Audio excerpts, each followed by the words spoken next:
Hello everyone, welcome back to my YouTube channel Vartika creations. So आज हम पढ़ने वाले हैं EVS class 5। So before starting please एक बार चैनल को सब्सक्राइब कर दीजिए एंड वीडियो भी लाइक कर दीजिए एंड साथ ही साथ बेल आइकन भी प्रेस कर दीजिए सो डेट आपको सिमिल नोटिफिकेशन रिसीव हो जाएँ। सो लेट्स स्टार्ट है। तो ईवीएस तो आप सबको अच्छा लगता ही होगा and it is related to environmental study only. तो आज हम इस चैप्टर में चैप्टर 1 कवर अप करने वाले हैं। Chapter 1 name here it is super senses. तो आप सबके पास 5 सेंसेस होते हैं, जैसे कि हम सबको पता है, हमारी ear, eyes, nose and many more. So आज हम let's start it here chapter. Has this ever happen to you? क्या कभी आपके साथ ऐसा हुआ है? You were eating in the playground and eagle flew down and took away your roti. यानी कि आप स्कूल के मैदान में बैठकर खाना खा रहे हैं और एक चील आती है और जल्दी से आपकी रोटी ले जाती है। और you drop something on the ground and with in minutes many ends collected around it. यानी कि आप खाना खा रहे हो और आपसे कुछ ज़मीन पर मीठा गिर जाए तो आप नोटिस करते होंगे कि बहुत सारी चींटियों का झुंड इकट्ठा आता है और उस खाने के पीछे लग जाता है। As you walk softly past a sleeping dog its ear shot up at once. और अगर आप किसी सोए हुए कुत्ते के पास से निकल जाते हो तो उसके कान, कुत्ते के कान एकदम से खड़े हो जाते हैं। आपने ये सभी नोटिस किया होगा। अब हम ये सोचेंगे कि वाई डज इट हैपन, ऐसा क्यों होता है। तो animals also have different senses. जैसे कि हमारे पास सेंसेस होते हैं वैसे ही एनिमल्स के पास भी सेंसेस होते हैं। They can see, hear, taste, smell and feel. यानी कि वो भी देख सकते हैं, सुन सकते हैं, सुन सकते हैं, महसूस कर सकते हैं। इनके पास भी शक्ति होती है। Some animals can see their prey from far away. यानी कि कुछ लोग कोई जानवर अपना दूर तक भी अपना शिकार देख सकते हैं। Some can hear even the faintest sound. और कुछ लोग हल्की हल्की आहट को भी सुन लेते हैं। Some animals can find their friends by their smell. And कुछ लोग अपने दोस्तों, कुछ जानवर अपने दोस्तों को भी महसूस कर लेते हैं उनकी सुगंध से। The animal world is full of amazing senses. और ये जो जानवरों की जो दुनिया है वो फुल ऑफ अमेजिंग सेंसेस है। तो हम इस चैप्टर में भी यही सब पढ़ने वाले हैं। Now how did the ant recognise a friend. यानी कि आंट ने अपने फ्रेंड को कैसे पहचाना। An ant was going along on the ground. Ant अकेले अपने रास्ते पर चल रही थी। It's a group of ants coming from the other side. यानी कि उसने नोटिस क्या किया कि दूसरी साइड से चींटियों का झुंड आ रहा है। The first ant quickly came back to its hole. और उसमें से कि उसने देखा कि एक अचानक आमने सामने दूसरों की टोलियों चींटियों को देखकर वह झट से अपने बिल की तरफ वापस दौड़ आई।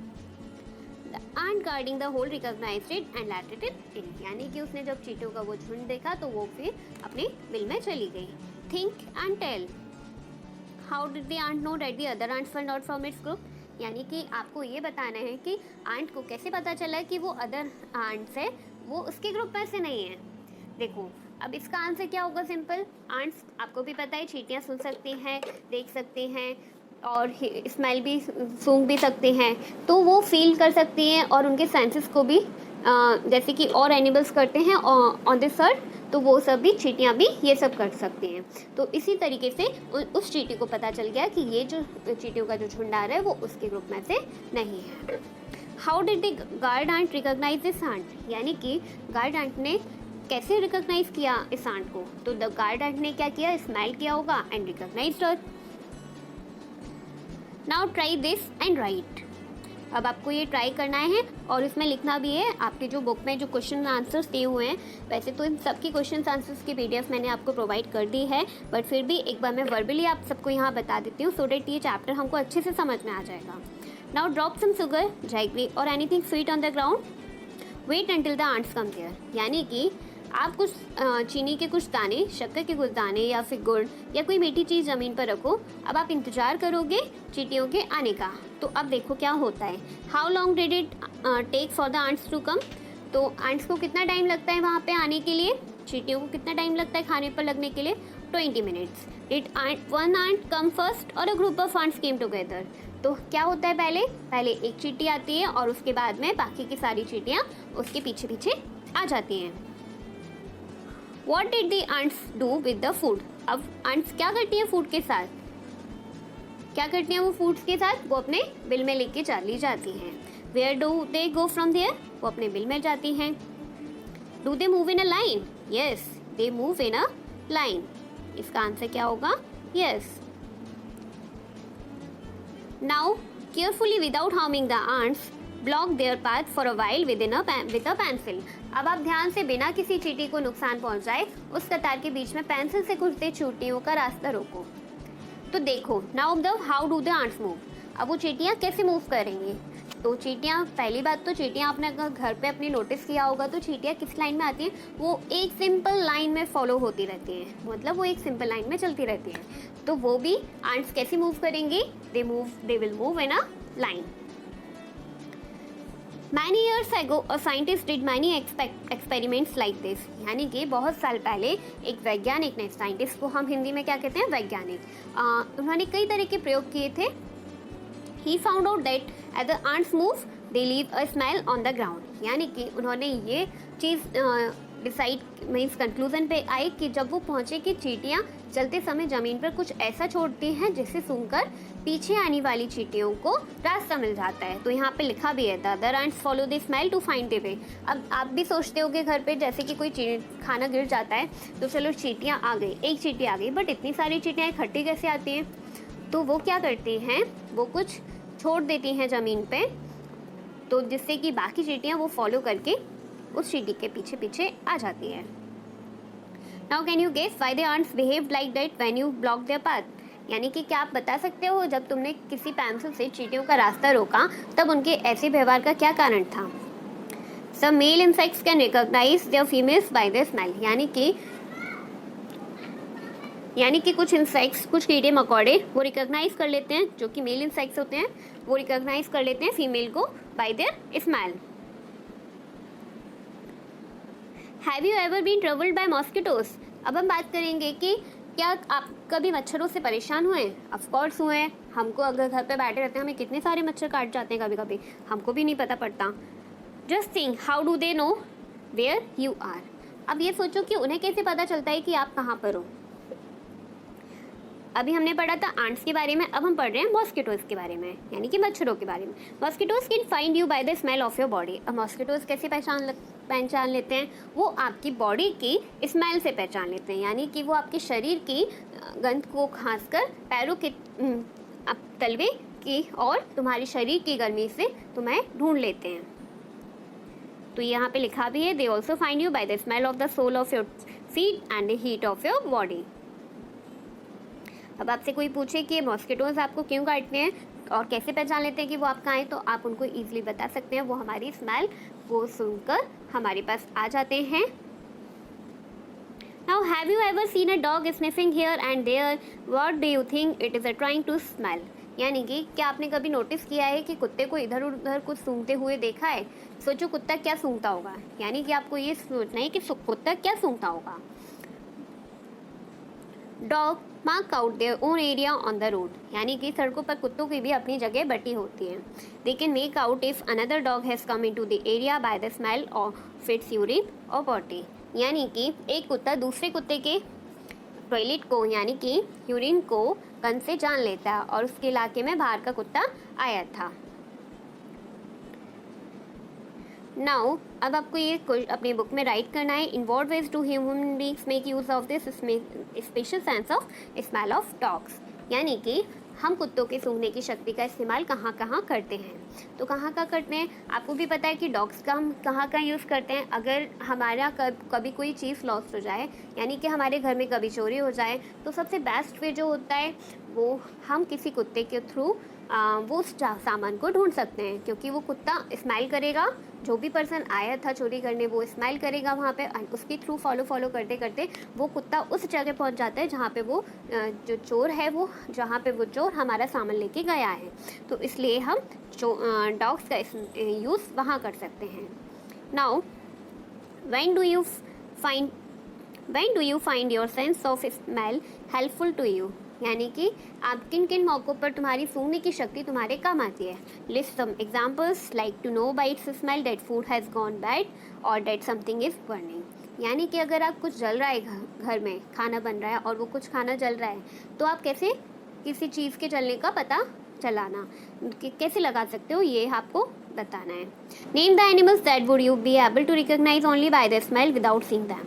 यानी कि आपको उन जानवरों की स्मेल को बताना है, किन जानवरों की स्मेल को पहचान सकते हैं, आप उनके नाम लिखो। तो हम घोड़े की स्मेल को भी पहचान सकते हैं, बफेलो की, काऊ की, तो ये इनके एग्जाम्पल्स हो गए। Now write the names of 5 things whose smell you like and 5 things whose smell you do not like। तो सबसे पहले हमें किस किस की स्मेल अच्छी लगती है?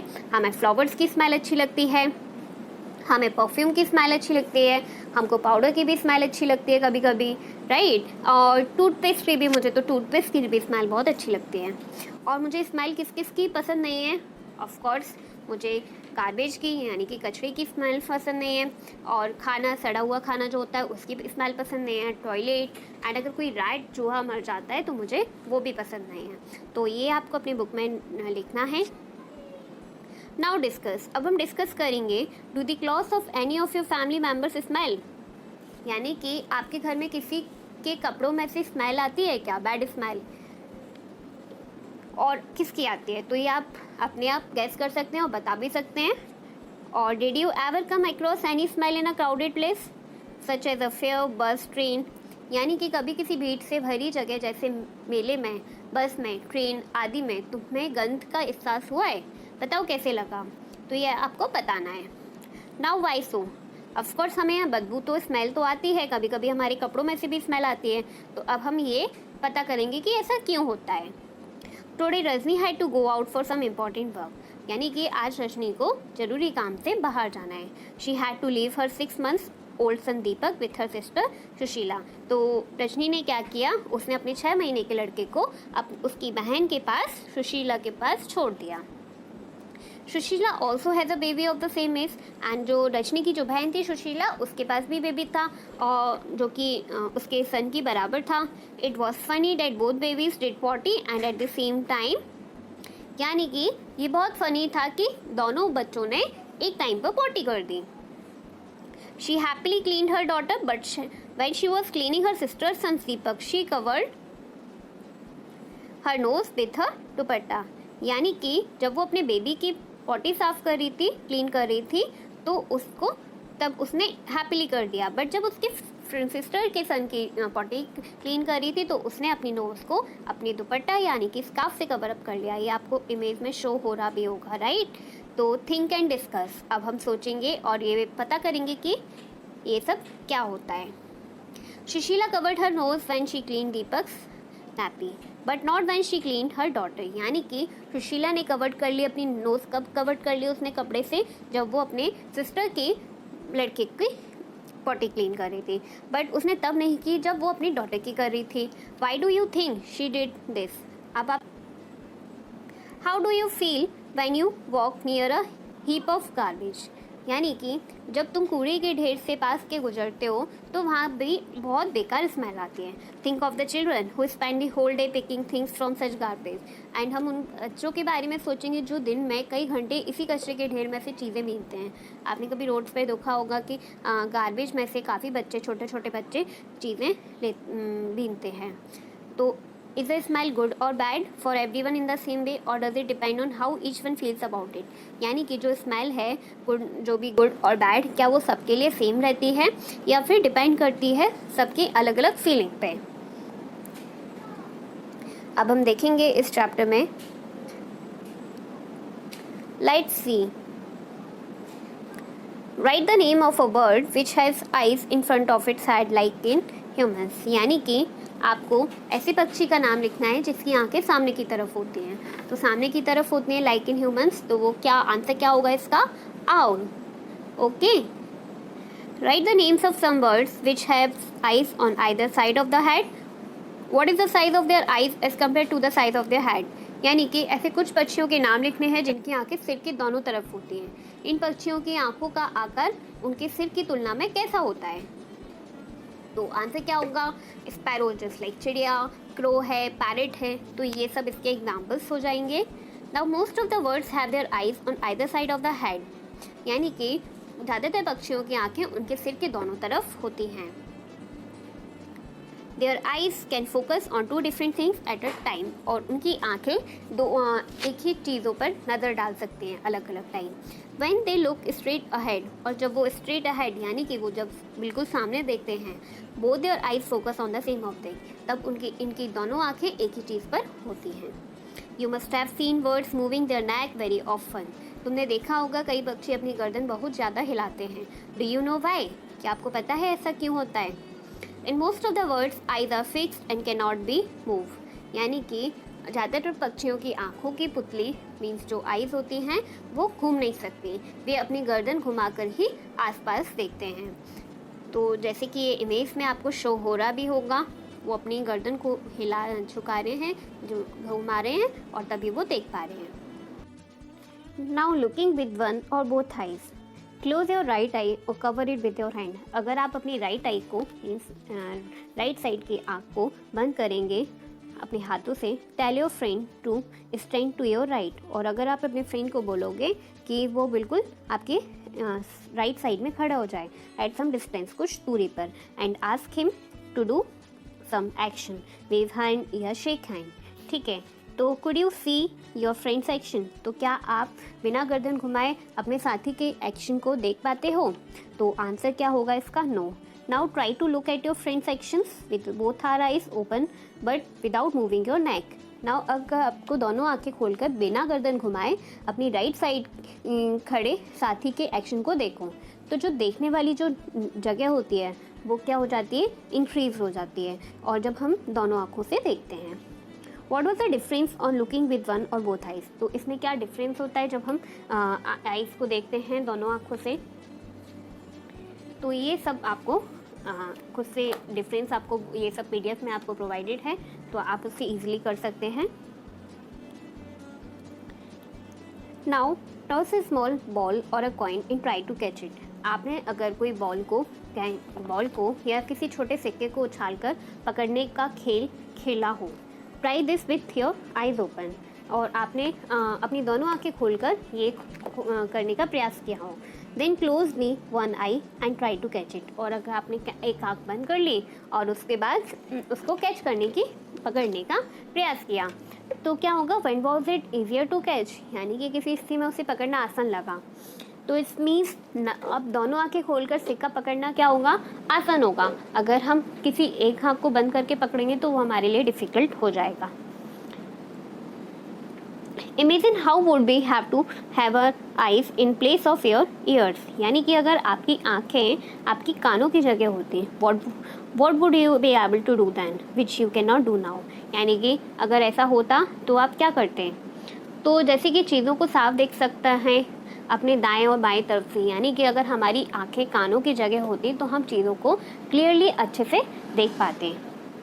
सम birds like kites, vultures can see 4 times as far as we can, यानी कि जो कुछ वर्ड्स हैं लाइक काइट्स, चील, गिद्ध, बाज और गिद्ध जैसे पक्षी हमसे 4 गुना ज़्यादा दूर से देख पाते हैं, जो चीज़ हम 2 मीटर की दूरी से भी दिखाई नहीं दे पड़ती। Right? These birds can see things from a distance of 8 meters, what we can see from a distance of 2 meters, यानी कि ये 8 मीटर की दूरी से देख लेते हैं, जो कि हम 2 मीटर की दूरी से भी नहीं देख सकते हैं। Now can you guess from what distance can an eagle in the sky can see a roti on the ground? यानी कि क्या आप सोच सकते हो ज़मीन पर पड़ी हुई एक रोटी किसी चील को कितनी दूर से दिखाई दे जाती होगी? Do animals see colors? क्या एनिमल्स कलर्स देखते हैं? Animals cannot see as many colors as we can, यानी कि जैसे हम इतने सारे रंग दिखाई देते हैं उतने रंग जानवरों को दिखाई नहीं देते हैं। See how things in these pictures will be seen by some animals, यानी कि ये जो पिक्चर्स जो आपको दी हुई हैं ये एनिमल्स को कैसी दिखती होंगी। तो ये अलग अलग इमेजेस हैं, तो ये एनिमल्स को इस टाइप की दिखती हैं। It is believe that some animals that are awake in the day time can see some colours, यानी कि ये माना जाता है कि दिन में जगने वाले जो जानवर होते हैं वो कुछ रंग देख पाते हैं। Those animals that are awake at night can see things only in the black and white, और जो रात में जो एनिमल्स जागते हैं वो सिर्फ 2 ही कलर में देख सकते हैं, वो है ब्लैक और वाइट, यानी कि सफ़ेद और काला। तो एक एनिमल्स नाइट का तो आपको पता ही है, डैट इज़ आउल। ओके, तो शार्प आई ईयर, तो आपकी मीन्स कितने तेज हैं कान। In class 4th you read that we can not easily see birds ears, यानी कि आपने क्लास 4th में पढ़ा होगा कि हम पक्षियों के कान दिखाई नहीं देते हैं। Their ears are small holes covered with feathers, यानी कि उनके जो कान होते हैं वो छोटे छोटे होते हैं और जो कि उनके पंख से ढके रहते हैं। राइट, आपको क्या लिखना है? The name of 10 animals whose ears can be seen. ऐसे 10 एनिमल्स के नेम लिखने हैं जिनके ईयर्स, जिनके कानों को हम देख सकते हैं। तो क्या क्या हो जाएंगे? जस्ट लाइक काऊ है और डंकी है, खरगोश है, बफेलो है, हॉर्स है, डॉगी है, एलिफेंट है, मंकी है, तो ये हो जाएंगे। And the names of some animals whose ears are bigger than are ears. इन कुछ ईयर्स एनिमल्स के नेम देने हैं जिनके कान हमसे बड़े होते हैं। तो क्या क्या हो जाएगा? एलिफेंट, खरगोश हो गया, काऊ हो गए, बफेलो हो गया एंड डॉग हो गया। Think, is there some link between the size of animals ears and the hearings? तो क्या कोई लिंक होता है कि जो हमारे जानवरों के जो कान होते हैं और जो हमारे और उनकी जो सुनने की पावर होती है उनमें कोई डिफरेंस होता है क्या? तो एनिमल्स जो लार्ज ईयर होते हैं, जिनके बड़े कान होते हैं, वो ज़्यादा अच्छे से सुन सकते हैं because their ears can collect more sound waves with large ears, यानी कि उनके जो कान बड़े बड़े होते हैं इसलिए वो ज़्यादा अच्छे से सुन सकते हैं बिकॉज उनकी साउंड वेव्स ज़्यादा होती हैं, वो ज़्यादा कलेक्ट करते हैं sound waves. Try this. For this activity, find a quiet place in your school. Tell one of your friends to stand at a short distance and ask him to say something softly. यानी कि school में कोई शांत जगह ढूंढो, वहाँ एक बच्चा बाकी बच्चों से थोड़ी दूर खड़ा हो, धीरे से कुछ बोले। The rest of you should listen carefully. और आप सबको अच्छे से उसे सुनना है, ध्यान से सुनना है। Then all of you put your hands behind your ears. और उसके साथ ही फिर से उतनी ही देर इस बार बाकी बच्चे अपने कानों के पीछे हाथ रखकर सुने। As shown in the picture, जैसे कि आपको ये इस इमेज में शो हो रहा है, ये अपने कानों के पीछे हाथ लगाई है। Let the same child say something again as softly as before, यानी कि किसी बार आवाज़ ज़्यादा साफ सुनाई दे। In which case was the sound sharper, ask your friends too. और आपको अपने फ्रेंड से पूछना है कि आपको किस वे में आवाज़ अच्छे से सुनाई दी। Now put your hands over your ears and say something. Can you hear your own voice? यानी कि आपको अपने कान बंद करके कुछ बोलना है, तो क्या आप अपनी आवाज़ सुन सकते हैं?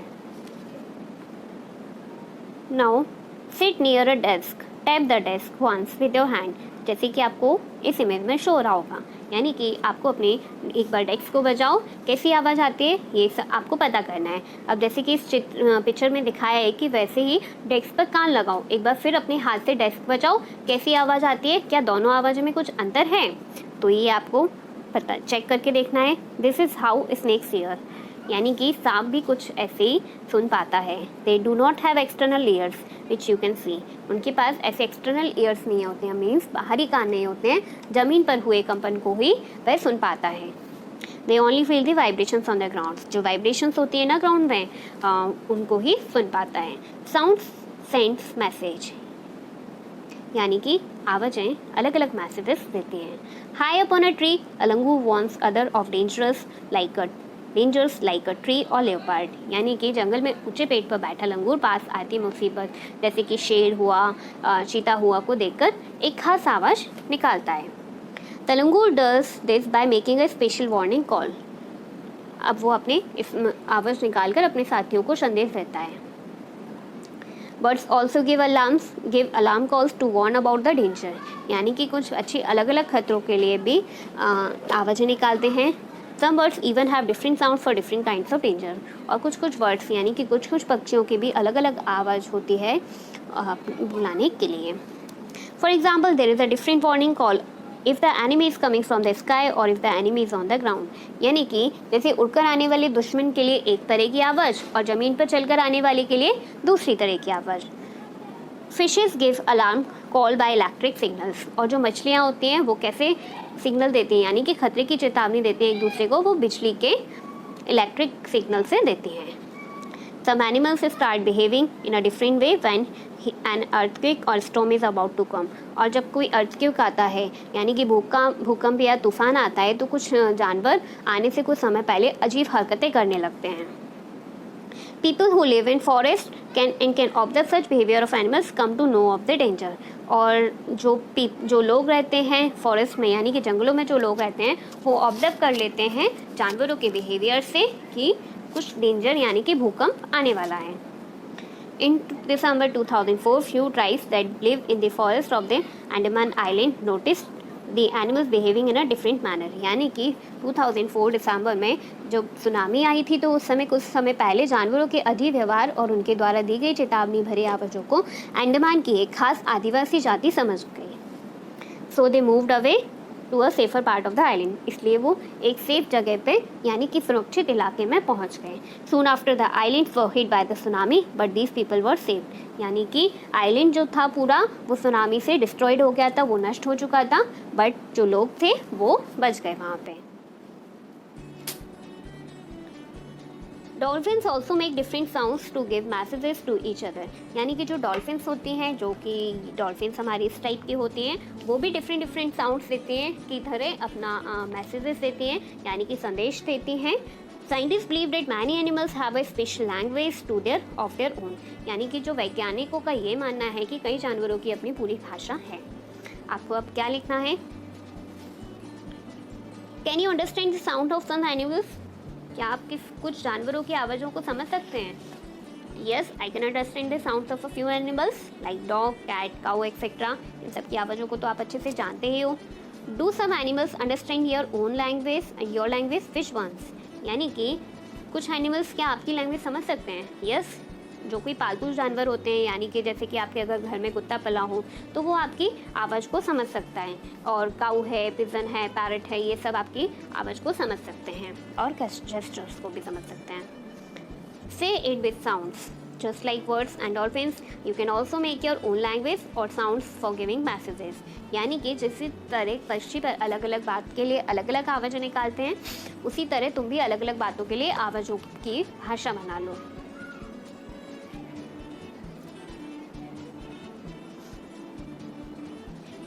Remember, you have to talk to your friends with only sounds and no words. यानी कि आपको ये ध्यान रखना है कि केवल आवाज़ें निकालनी है और साथियों को, अपने फ्रेंड्स को बात समझानी है.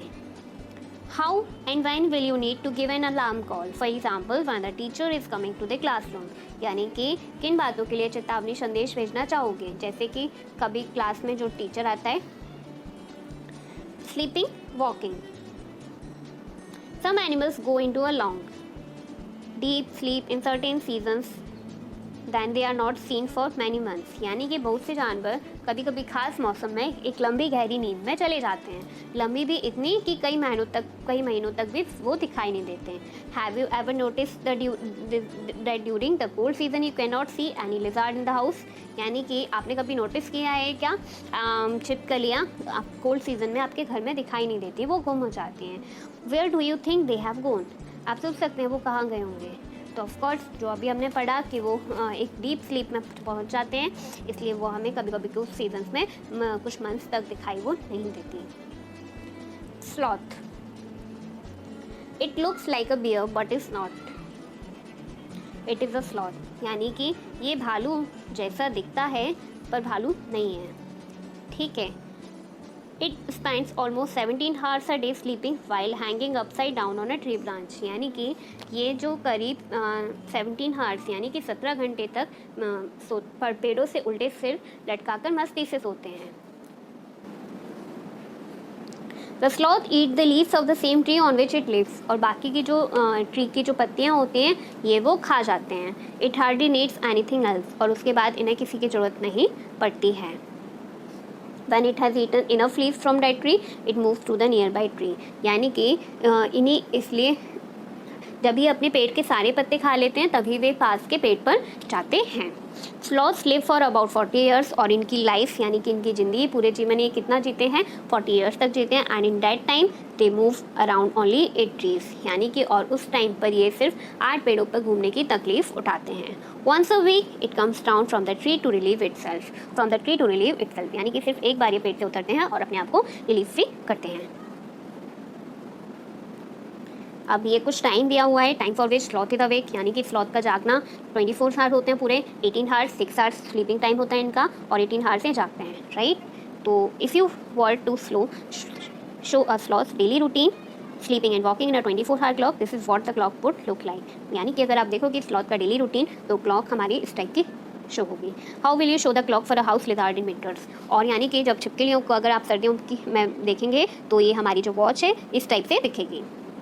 Given here is the sleeping time of some animals right below each picture for how many hours of day that animals sleep, यानी कि ये जो पिक्चर्स हैं इसमें आपको बताना है कि ये एनिमल्स इनका स्लीपिंग टाइम क्या क्या होता है। ठीक है, तो आप इसलिए बता सकते हैं काऊ का स्लीपिंग टाइम कितना होता है। काऊ का स्लीपिंग टाइम होता है 4 पैथॉन। या स्लीपिंग टाइम कितना होता है अजगर का, इनका होता है 18। ठीक है, जिराफ का कितना होता है, इनका होता है 2 आवर्स। और यहाँ पे कैट यानी कि बिल्ली का कितना होता है 12 आवर्स। तो ये सब इन सब का स्लीपिंग टाइम है। When you see different animals, do you have any questions about them? Make a list of 10 such questions. यानी कि अगर आप किसी जानवरों को देखकर क्या तुम्हारे मन में कभी कैसे प्रश्न उठते हैं, तो कोई 10 क्वेश्चंस आपको बताने हैं। तो पहला क्या हो जाएगा, how much useful are these animals, यानी कि ये जो एनिमल्स कितने यूजफुल हैं। अगर क्या होता इस पृथ्वी पर जब कोई एनिमल नहीं होता, ये भी हम एक क्वेश्चन हो सकता है। Why some animals are pet and why some are wild, यानी कि कभी कभी कुछ जानवर पालतू होते हैं और कुछ जानवर जंगली होते हैं, तो ये ऐसा क्यों होता है। और अलग अलग जानवर अलग अलग फूड खाते हैं, उनकी डिफरेंट फूड हैबिट्स होती है। तो ये सारे 10 क्वेश्चन आप ऑलमोस्ट बना सकते हैं खुद से। तो यहाँ पे नेक्स्ट जो है, the tiger whiskers are very sensitive, यानी कि जो बाघ होता है उनकी जो मूछें होती हैं वो हवा में हुए कंपन को भाप लेती हैं, यानी कि very sensitive and can sense the movements और vibrations in the air. They help the tiger move in the dark and find its prey, यानी कि बिल्कुल सही स्थिति का पता चल जाता है। इससे इन्हें अंधेरे में रास्ता ढूंढने में भी मदद मिलती है। A tiger's sense of hearing is so sharp that it can make out of the difference between the rustling of the leaves and the sounds of an animal moving on the grass, यानी कि बाघ जब अपने इलाके में अपने आप को रिलीव करने जाता है, यानी कि तो वो अपनी स्मेल से छोड़ते जाता है। यह इलाका कई किलोमीटर बड़ा हो सकता है। The ears of the tiger can move in different directions and this helps to catch the sound from all around, यानी कि जब एक बाघ किसी दूसरे बाघ के लिए की स्मेल को पहचान लेता है तो फिर उस इलाके में घुसना है या नहीं, यह तो उस बाघ की मर्जी होती है, depends on that tiger. Tiger makes different sound for different purpose, यानी कि जो टाइगर होते हैं वो बाघ होते हैं, वो अलग अलग आवाज़ें बदलते रहते हैं। Like when it is angry or to call out a tigress, यानी कि जब वो एंग्री होता है और तो अलग अलग आवाज़ निकालता है अपनी बाघिन को बुलाने के लिए। इट कैन ऑल्सो रोर और स्नार्ल, यानी कि कभी कराहना तो कभी गुर्राना। It roar can be heard up to 3 kilometre away, और जब बाघ गुर्राता है तो वो 3 किलोमीटर तक दूर सुनाई देती है उसकी आवाज़। Each tiger have its own area which में कवर सेवरल किलोमीटर्स, यानी कि हर एक बाघ का अलग अलग एरिया होता है जो कि सेवरल किलोमीटर्स उसमें कवर अप होते हैं। Tiger marks their area with their urine, और जो टाइगर होते हैं वो अपने यूरिन के थ्रू वो एरिया को मार्क करके रखते हैं। Tiger can at once come to know if there is another tiger in its area by the smell of the urine, यानी कि बाघ के दोनों कान बाहर की आवाज़ इकट्ठा करने के लिए अलग अलग दिशाओं में बहुत ज़्यादा घूमना पड़ता है। The tiger is one of the most alert animals, अगर आपने देखा होगा कि तो बाघ एक इतना खतरनाक सतर्क जानवर रहता है। And here today tigers are in danger, और अगर हम आज देखें तो आज वो बड़े खतरे में है। What do you think are some of the dangers to tigers in the jungle, यानी कि सोचो जंगल के बाघ को किन चीज़ों से खतरा होगा। Can human beings also be a threat to animals, क्या हम भी जानवरों के लिए खतरा बन सकते हैं, तो कैसे बन सकते हैं। Reunited today, many animals are killed and their parts are sold, यानी कि अगर आपने देखा होगा तो काफ़ी जानवर जैसे लाइक एलिफेंट हैं, इन सब के पार्ट्स सोल्ड हो चुके हैं, यानी कि हाथी को उसके दांतों या जो गंडा होता है उसको सींग या शेर, मगरमच्छ और सांप को उनकी खाल के लिए मार दिया जाता है। Musk deer are killed just to make a little scent from its musk, और जो मस्क डियर होते हैं यानी कि कस्तूरी हिरन होते हैं उनको थोड़ी सी खुशबू के लिए मार जाता है। People who kill animals are called hunters and poachers, और जो पीपल जो जानवरों को मारते हैं हम उनको क्या कहते हैं, शिकारी कहते हैं। The number of tigers and many other animals in our country is reducing, यानी कि अगर हम अपने हमारे देश की बात करें तो जो बाघ हैं या फिर और कई जानवर हैं वो उनकी जो गिनती है वो धीरे धीरे कम होती जा रही है। There is a danger that some of them will soon disappear, और ये खतरा हो सकता है कि बहुत सारे जानवर यानी कि डिसअपीयर हो जाएंगे, यानी कि लुप्त हो जाने का भी खतरा है। To protect the animals our government has made some forest as protected areas, और इन जानवरों को प्रोटेक्ट करने के लिए हमारी गवर्नमेंट ने क्या किया है, फॉरेस्ट बनाए हैं protected areas. Some of them are the Jim Corbett National Park in Uttarakhand and Ghana in Bharatpur district of Rajasthan, और इन जंगलों में जानवरों का शिकार मना है। ठीक है, कुछ जगह ऐसी हैं जैसे कि जिम कॉर्बेट नेशनल पार्क है जो कि उत्तराखंड में है, और जो खाना है वो भरतपुर में है district of Rajasthan. In these areas nobody can Hunt animals और डिस्ट्रॉय द जंगल, और इन जंगलों में कोई भी जानवरों का शिकार नहीं कर सकता है और ना ही जंगल को नष्ट कर सकता है। तो ये चैप्टर यहाँ पे कंप्लीट हुआ। आई होप आप सबको अच्छे से समझ में आ गया होगा। So thank you.